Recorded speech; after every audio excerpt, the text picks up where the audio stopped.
Sister Gaye started. It became a nonprofit in 71. And we are still going today. We have a campus near Gester and Clay Road. We have 9 buildings. The exciting thing is just a couple of weeks ago, we broke ground on a new building that is going to be able to house 40 more women and children. So that should be Congratulations. Isn't that wonderful? Yes. It is wonderful. And so our main builder is David Weekly. He's our partner, and we're working with Home Aid, so everything's being done at cost or donated or whatever. The money was raised within the last 5 years. Our building will be paid for when it comes on. Of course, we don't have the money. It's going to cost more for electricity and more caseworkers and more food. But the building is going to be 100% paid for when it is open in February. But like I said, 9 buildings. We do 3 meals a day and a snack in our dining room and feed these 100 women.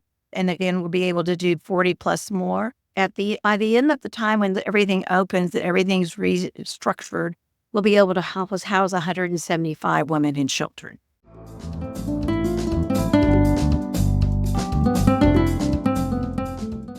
Thank you for joining us for another episode of Spotlight Houston, where we bring you the best people, places, and events in Greater Houston. This week we had the pleasure of speaking with Gaye Jackson, Executive Director at the Mission of Yahweh. We'll dive into their inspiring holiday programs, hear stories of resilience, and share how you can make a difference this season. This is episode 115, airing on Monday, December 9th, 2024. Spotlight Houston is brought to you by Story Zone Media. And now, here's your host, the always fabulous Blanca Quezada. Well, the hustle and bustle and, yes, even stress are upon us because it's the holiday season, and of course, it happens every year. But we need to take time this year to not just think about our family or our friends, but also those people that can't afford to celebrate or even provide toys or gifts for their children because they find themselves in situations that make it impossible for them to even think about the holiday season. And believe it or not, there are so many people in our city, they are near poverty or homeless or living in shelters, some even with their children. We're so concerned about what we're going to do to celebrate that we forget about these less fortunate people. But I hope we don't do that this year. We can help some of these organizations by volunteering some of our time because they need people there to help them distribute whatever has gotten donated. And without volunteers, sometimes they can't do it. Today, I've invited Gaye Jackson. She's amazing. She's the executive director of the Mission of Yahweh. She serves homeless women and children to talk about how we can help and give hope to those that are in need. So welcome to the show, Gaye. Thank you for joining me and to talk about the need of your organization. Oh, thank you. Blanca, thank you so much for having me. I love getting to talk about the Mission of Yahweh anytime. But the holiday season, it is such a tough time for people that have had or are experiencing homelessness. So to be able to share it with you and the people that listen to you, it's a very relevant time to be speaking about it right now. Yeah, definitely. I know that you just celebrated Thanksgiving as well and had a lot of help with that, a lot of great donations. We did.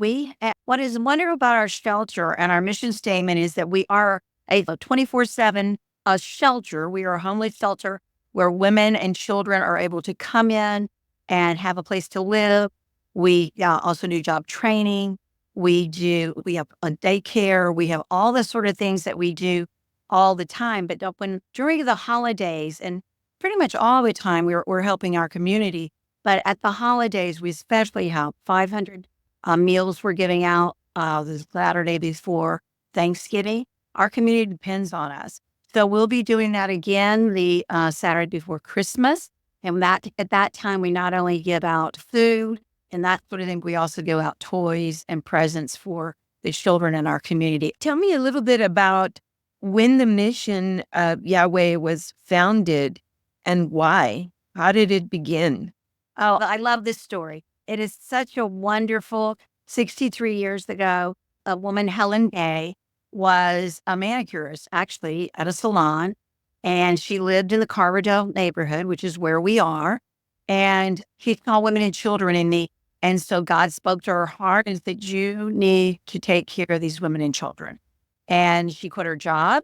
She decided this was her passion in life. She started taking in these women and children. For the first 10 years, it was not a nonprofit. It was just her and her husband just taking care of the need that they saw in their community. And if there were children that had mothers that weren't able to take care of them, she took them in and took care of them.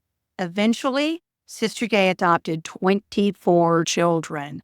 And so he took these children in, she adopted them. How the mothers might have stayed in and out of their lives, but they were people that just needed help. 63 years ago, her legacy is that we're still here. We're still helping those women and children. We have mothers and their children. We have single women. We have elderly women that don't have a place to live. Some have lived in their cars. Some have been in bad situations, but whatever reason, they came here. We are a program. We are a program. We don't have intake. We have program entry that when the woman gets here for the first week, we say we warrant you. Number one, we want them to meet with their caseworker and get a plan. The women that come to us, a lot of times, they haven't had the opportunity to have anything, maybe. Some have college degrees. We have a woman here now with a master's in HR, but something happened in her life and she got sidetracked and she couldn't get it back together. So she's here.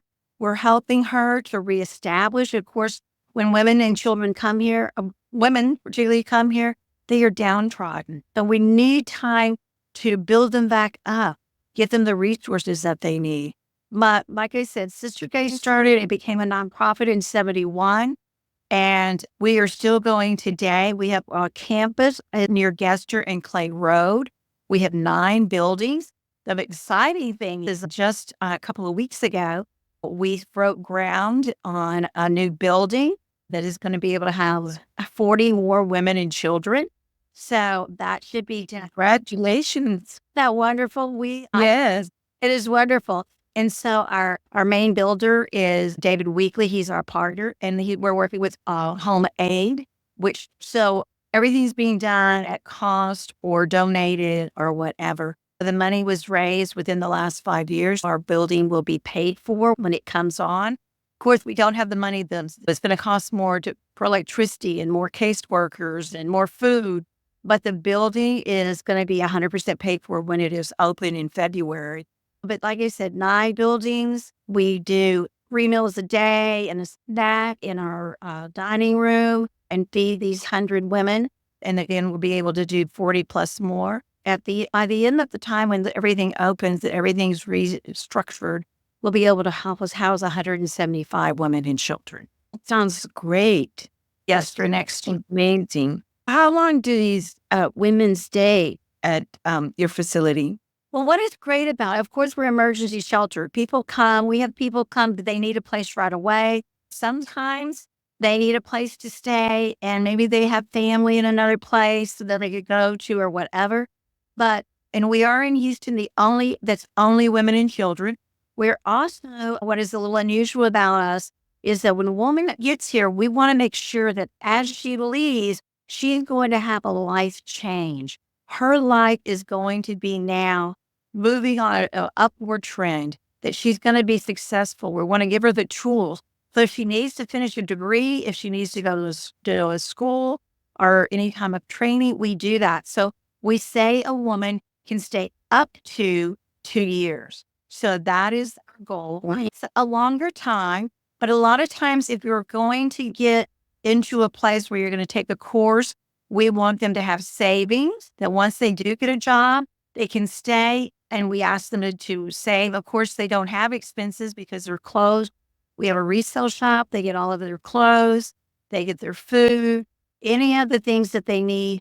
They get here. We have a dental. and with UT Dental. They come to our campus every month.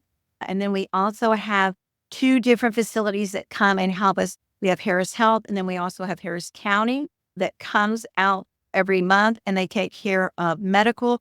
Also, we do emotional and any kind of that sort of needs and counseling that they might need, so that when they leave our place, and in fact, once they leave, we still keep them as an alumni. But once they leave and go on to their new home and their new job and their new life, they are going to succeed. And again, part of what we do is that we want them to become a part of our alumni group so that they stay in touch with us. They can get back. They can get back. And in fact, we say one of our new programs is that we want to have a woman to get a mentor as soon as she arrives. And then as she goes through the program, they will be her mentor until she graduates. But then we're saying to them, we want to keep in touch. You're going to be in your alumni program, that after 2 years of being out in the world, we want you to come back and be a mentor to another woman so that they can see, look what you can do. Of course, that it's possible. It's possible. And peer-to-peer, of course, is the best. That I want to be where you are. I want to have my degree. I want to have a job that I love, and I want to give back. Yeah. I'm sure you have some great stories of women that have been there and then are out in the world now. Yes, we do. It is amazing. In fact, we're using a sweet, wonderful young mother. She came to us she was here in our facility about 14 months. She had 2 little girls, and they, at the time that they came, were like 1 and 2. They're now I think they're 4 and 5. But when they were here, this was home. This is all that the little girls had. And so after they moved, she was very, very smart. She got a job. She started working full time. She has moved up to a manager. It's wonderful because she was determined, but she saved almost all of her salary. She saved.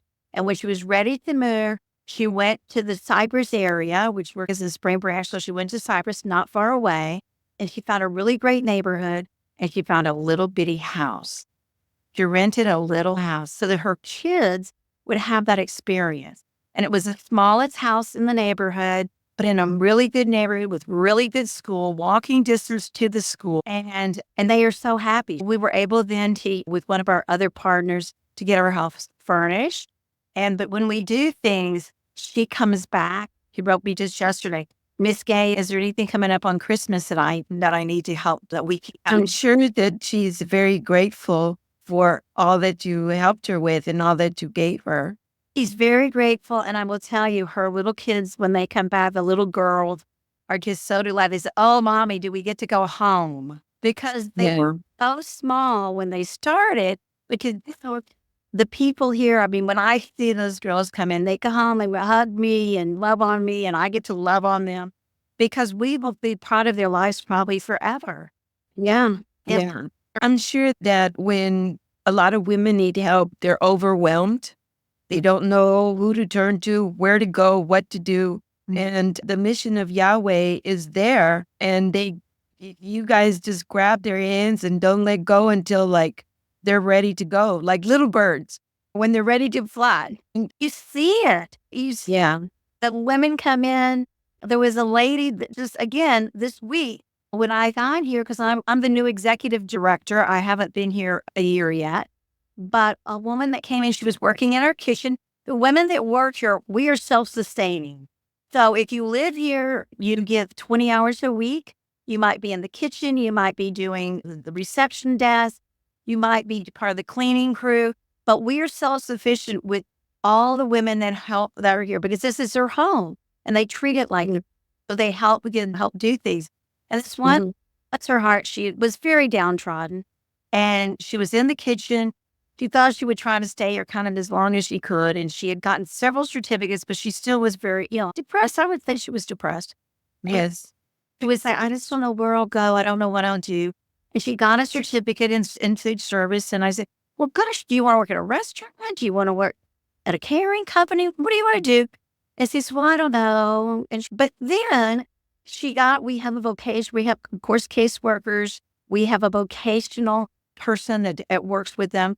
And so she said, well, she came in and she told me she had talked to Janika and she had heard that there was, because of the certification she's had, she could go to work in a hospital in the dietary part. Oh, wow. Yeah. Oh my word. I saw her today. I'd never ever seen her without her hair like kind of up, maybe in a rag, whatever. It was always not fancy at all. She came in this week. I had to do a double take. She had her hair down, all curly, beautiful. She had been to Dress for Success, had a suit. And I said, and so what do you, I said, oh my word. And she said, I'm ready for my interviews now. She's a totally different person. In fact, I'm going to do like a before and after picture because 3 months ago, you wouldn't recognize the person she is today. Because Yeah, that self-confidence is there. yes, and the hope is there. I mean, The hope, yes. she didn't have the hope. She didn't have the confidence. I don't think she had the belief that she could really do it because Yeah. in her last life, she had her own business, but she get down and she needed that time. We gave her the skills. She's going in a different direction, but it's interesting to me that what she's picked to do is working in the hospital where she can help people. That's amazing. And I'm not just going to be in the restaurant or catering. No, I want to be in a hospital. And I said, when is your interview? She said, I don't have an interview yet, but I'm ready. She got ready. And that's half the battle. Oh, Yeah. well, I think that y'all are doing a great job because of all the programs that you do provide for these women and the children. Like you said, you have an emergency shelter. A lot of organizations don't have that. You have the transitional living program, and you even have programs for seniors. There's a lot of seniors women who are over 60 that may need help. They don't have family or whatever their situation is. They need that help. And you can't find that help for elderly, not just anywhere.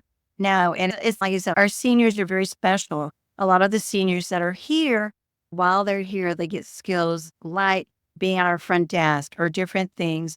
And some of them haven't had a job in a long time.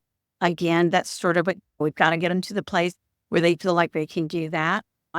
When we think about people moving from here and going on to a successful life, that life may be with a roommate. I tell people all the time, when I first got out of school, I had a roommate. Then I got better, but we shared expenses.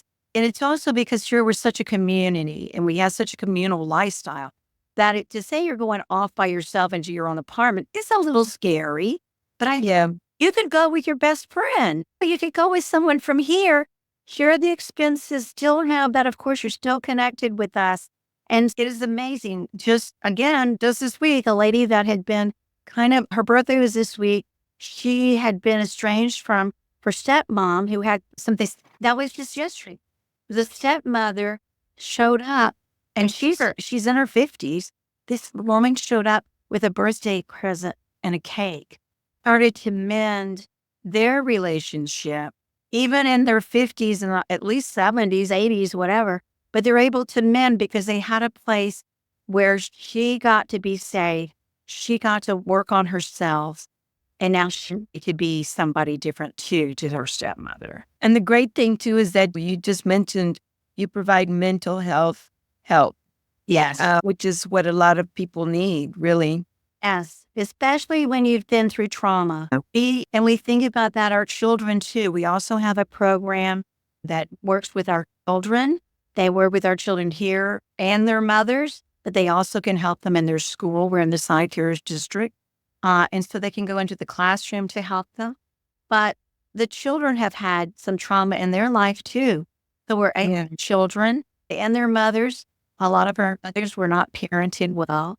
And so we have classes on parenting for our mothers so that they can do a different kind of parent, be a different parent than perhaps they had.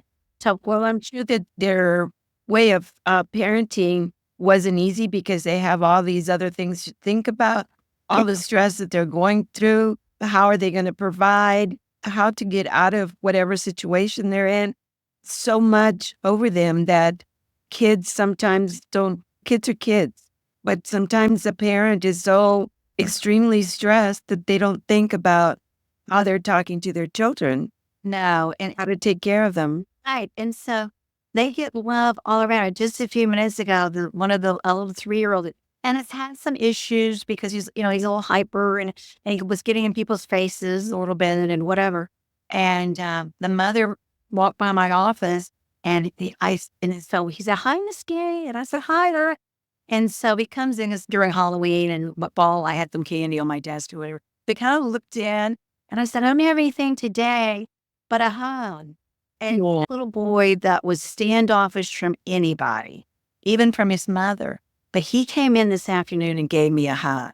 You could see how sweet. It was, oh my gosh, it was so great and sweet. You could tell I was kind of looking around. I was, "Oh, I'm so sorry." I said, "I don't have anything today in here." But I said, "You're about to go to dinner." And I said, "So I guess I'll have to have another hug." And he reached up and gave me the biggest hug. Now, so miracle from what would have happened like, a month ago. Yeah. You are creating miracles in your shelter. Yeah. I mean, and also for children, you have, like you mentioned, the tutoring, kids club, music lessons, and summer programs, and even children and family counseling together, which is great. And of course, the case management, like you talked about earlier for parents. But for this Christmas season, what do you need? What type of donations do you need? Well, let me tell you what has happened, and this has never happened in all the 63 years. We this year have $100,000 match. We have never had a match like that before. Again, another miracle because Yeah. growing with a new building and whatever, and it was this when we really need it. And so every dollar that people give is matched. And so that's wonderful. And we're trying to meet that match. We just kicked it off on a Giving Tuesday. So that is a wonderful thing. Of course, it's always great when you've got to be able to give. And I will tell you other things that we need is always there's a wish list on our website. But it's you don't think about that. It's almost like if you think about your home, like, what do I really need? I mean, we need toilet paper. We need paper towels. We use a pallet of water a month.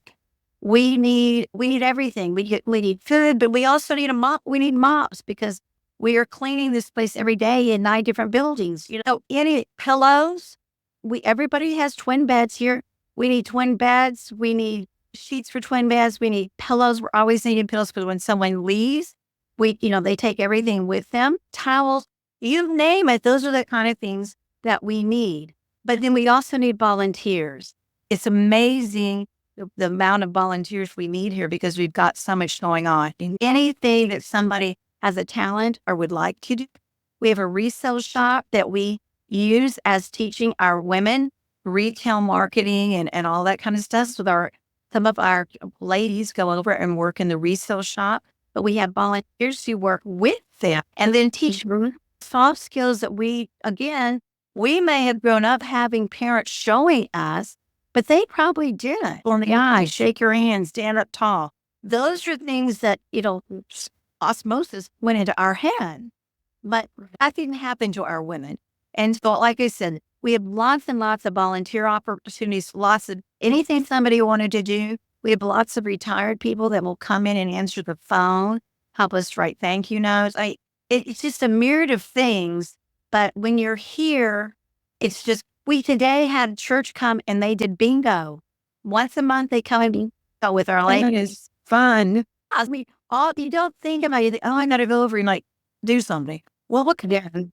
Like bingo. If you have a family and they want to come help fix a fence because one got knocked down during burring, there's always something to do, right? It's always something. And you mentioned $100,000, but really that's nothing when it comes to helping so many people. Yes. And again, as we mentioned earlier, and like you've been talking, it's not just about donating money if you don't have it. Yeah. You can donate time. You can donate time. And we're really trying, because there's so many up and downs during the year, we're really looking for monthly donors. A $10 gift is us. If you get enough $10 once a month, then you're doing great. And you also, the slow times of the year, when whatever, those monthly donors are always welcome too. And it does be a big amount. And you have two events coming up, right? For Saturday, December 21st, Yeah, go after Christmas. Christmas, and you have another one on Wednesday, actually on Christmas Day. Oh, yes. Let me tell you about that. It's so wonderful. On the 21st, we will be helping our community, as I said. We'll be here giving out food and presents to all who come, which will be hundreds. And then on Christmas Day, this is something that is a tradition here, and it was started by some of our longtime donors. It's called Christmas on a Mission, and it's for our women and children. A lot of people come, and they come with families. It's like from 8 o'clock is when the volunteers get there. 9 to 11 is when our whole courtyard, because we have this really pretty courtyard and the catapult is a courtyard. I want to say really pretty, but anyway, it's a nice courtyard where the kids can play and all. And we turn that into a snow, and we've got hot chocolate, and they have Santa, of course, is there. And so it is an event that we want people that live here to have that experience. And at 11 o'clock, the volunteers go home. And a lot of people have made that. That's how their family comes and serves together. And then they go home and they have their Christmas. But they started the mission. Some have done that for years. And then children have had their wonderful Christmas morning. The kids got to be really normal. And then they come and they get to be here with their families. Yeah. And you definitely need toys. Lots of toys. Lots of toys. We always need lots of toys because everybody needs a toy at Christmas. Yeah. Gaye, what is your website address? It is Mission of Yahweh, YAHWEH.org. missionofyahweh.org. At the very top is kind of our mission, is your logo. Yeah. Talking about Christmas.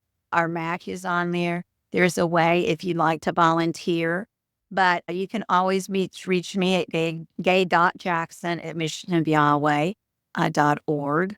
And anybody, like I said, if it's a group, if it's a school, a lot of people like to do things as a group. The community gets together, maybe from work. It's more and more people that are coming. Dresser was just here in the last month and painted some of the walls. That is great. Good. It's a good building families, building unity, building job coworkers. Well, out here. Gaye, if people don't have a computer or somewhere where they can get on your website, is there a phone number that they can call you? Yes, I want to give you my phone number. It's 713-880-5683. Is this the number where people can call if they need emergency shelter? That's the emergency shelter number. And I can give you that one too. 713-466-4785. Is that a 24-hour number that people can call? 24-hour number. Okay. And well, if there's anything else that you think of that we need to be able to do to help out, just please let us know. I want to thank you. Thank you for letting me share and get excited with you. Every time I talk about the mission, I get more excited about the work I get to do. Thank you. Well, I'm glad you're doing a wonderful job.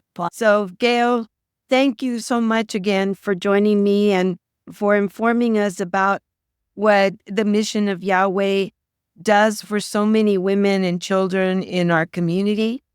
And I hope you have I know you will, have a great holiday season. And thank you. And thank you all as well for joining me. And please send me your comments or story ideas.